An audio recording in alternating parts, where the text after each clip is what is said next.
ক্ষতিগ্রস্ত ব্যবসায়ী ও ইসলামী আন্দোলন মেহেন্দিগঞ্জ পৌর শাখার সদস্য আলাউদ্দিন অভিযোগ করে বলেন, বিএনপি নেতা শামীম হায়দার ও তার স্ত্রী বরিশাল জেলা মহিলা দলের সভাপতি চৌধুরী শরীফা নাসরিন দোকানটি উচ্ছেদের হুমকি দিয়েছিলেন। তারই ধারাবাহিকতায় তাদের বাড়ির মোটরের পানি দিয়ে দোকানের গোখাদ্য ও পশু পাখির খাবার নষ্ট করা হয়। এতে অর্ধ লক্ষাধিক টাকার ক্ষতি হয়েছে। ইসলামী আন্দোলন মেহেন্দিগঞ্জ উপজেলা ইট গোলাইছে এনে আমরা দেখছি ওই পাইপ দিয়ে যে পানি দিচ্ছে পানি সিধা ভিতরে গেছে। এই হলো ঘটনা। এই আলোই ওই অনেকে আছে এনে একটা জ্ঞান জাম বুঝলেন। এই জায়গায় আমি ইয়ে করবো, আমি আরো 5 মাস আগে কইছি, তারপর হুমান মামার দিয়ে কইছে, কারণ হ্যাঁ জোর মানে হ্যাঁ কথা মূল্যায়ন করেন, আর হ্যাঁ কোনো কিছু নেই, হ্যাঁ মিথ্যা কথা হচ্ছে না। 5 ওয়াক্ত নামাজ পড়ে সে তো মিথ্যা কথা। এই এলাকা পুরো দামড়ে খাইতেছে। এই এলাকা সব সরকারি সম্পদ, এই সরকারি সম্পদ আগে ভালো আরো বলতে যাবেন আগে আওয়ামী লীগ খাইছে, আমরা হলো নাকি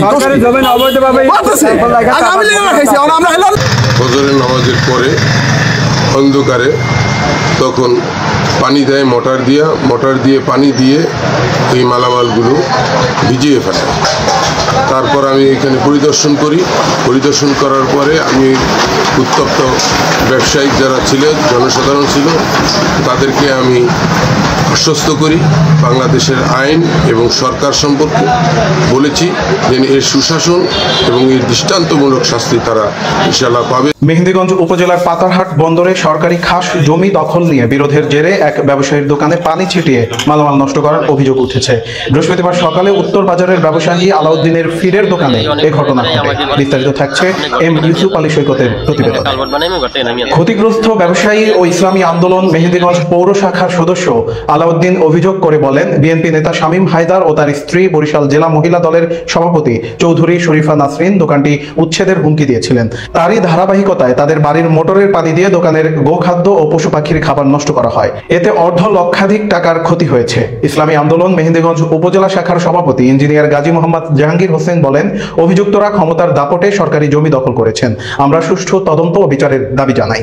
পাতারহাট বন্দর ব্যবসায়ী সমিতির সাধারণ সম্পাদক সৈয়দ জসিমউদ্দিন বলেন, ঘটনাটি দুঃখজনক। পুলিশকে বিষয়টি জানানো হয়েছে এবং অভিযুক্তদের বিচারের আওতায় আনার দাবি জানাই। অন্যদিকে বিএনপি নেতা শামীম হায়দার অভিযোগ অস্বীকার করে বলেন, দোকানের পেছনে তার ঘরের কাজ চলছিল, তার ছেলে ইট ভেজাতে গিয়ে অসাবধানতাবশত পানি ঢুকে গেছে। ব্যবসায়ী চাইলে বিষয়টি সমাধান করা যেত, তবে পুলিশ আসাটা দুঃখজনক। মেহেন্দিগঞ্জ থানার ওসি মোহাম্মদ জাহাঙ্গীর আলম জানান, পুলিশ ঘটনাস্থলে গিয়েছে, তবে ক্ষতিগ্রস্ত পক্ষ লিখিত অভিযোগ করেনি।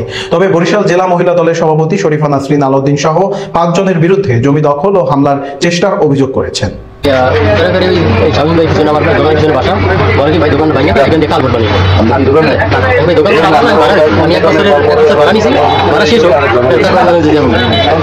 মাঝে মধ্যে ওই ট্রেনে রাখে যে পানি ফলায়, আমি কিছু বলি না। পরে হঠাৎ কালকে সকালে আইসা দেখি যে রাত্রে ওইভাবে পানি দিচ্ছে, সব শেষ। তারা এক বেশিরভাগ হলাইছিল, এরা কি আবার এনে আসো তো বিএনপি বেশিরভাগ, কিন্তু এরা ছিল ব্যবহার করতেছে। বনি সমিতির সম্পাদক, কিন্তু এখানে মূল কাজটা করতে বনি সমিতি সেক্রেটারি তথ্য আমাকে পারিয়েছে। ওটা তো ইট বিলাইছিল, বুঝছেন? ইট বিলানোর পরে সকালবেলা হয়তো বা ওই যে পাশের টিনের ওই জায়গাটাও ধরতে তারাই খেয়াল করতে পারেন ওই গেছে। তো যাওয়ার পরে সেটা আমি দায়িত্ব হিসাবে হয়তো তার বেশি খুশি আছে, ছোট্ট একটা গাড়ি হবে এখানে। আমি অভিভাবক আমাকে বলতে পারতো, আমার ঘরকে বলতে পারতো, আমি আপনারা দেখছেন যে এখন আমাদের কিছু লোকজন আসছে, তাদেরকে আমি কার্ডগুলি বিতরণ করতেছি। আমাদেরকে না বলিয়া কিছু বললো না যে পানি গেছে কি কিছু জানি না, হঠাৎ দেখি থানা থেকে ফোর্স আসে, দারোগা পুলিশ আসা।